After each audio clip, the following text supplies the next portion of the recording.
Well, it's unbelievable. There are fewer things more distinctive than Martin Brothers pottery.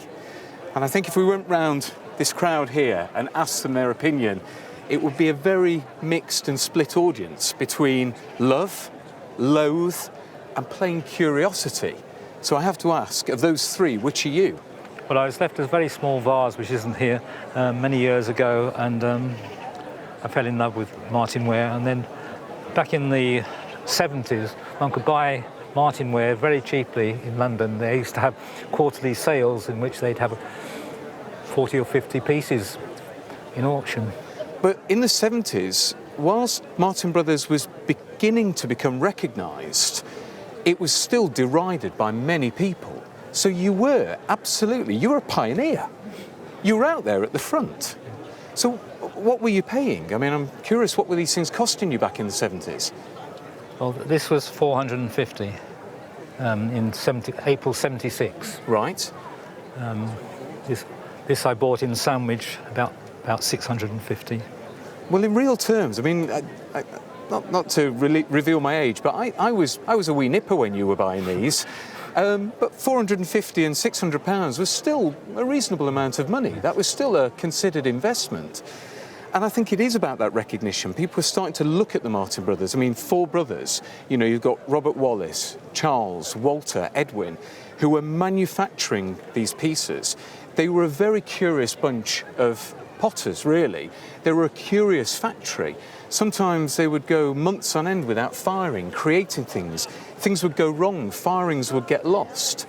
They started their life, I'm sure you've done your research yourself, but in 1873, based in Fulham. And in 1877, they moved to Southall, which became their home up until the First World War. And across that period, this is what they were doing.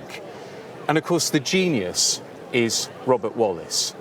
He's the Grand Master. He's the absolute pinnacle of what was going on there, creating these wonderful grotesque birds, as we now call them, with wit and humour and curious little looks. And, you know, this chap here, this pair of birds, just turn it round, they're giving each other a hug. These boys are friends.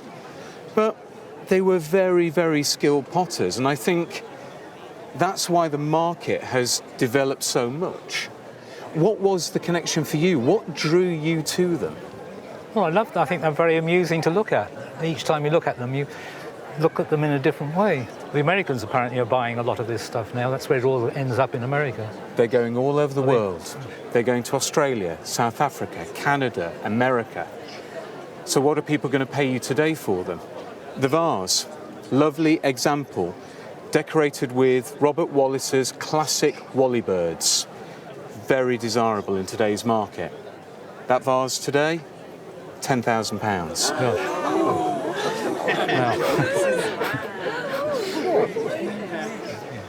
The bird in the middle, he's a big example, he's an early example, 1884, he's got a lovely expression.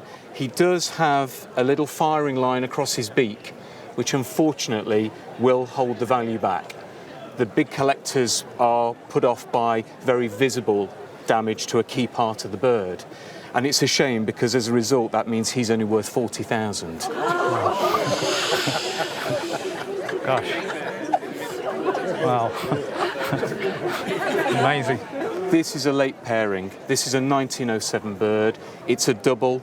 The doubles are very desirable. It's a great looking pair, good colour, but it isn't as big as that one at the end of the day, and we've got to factor that in.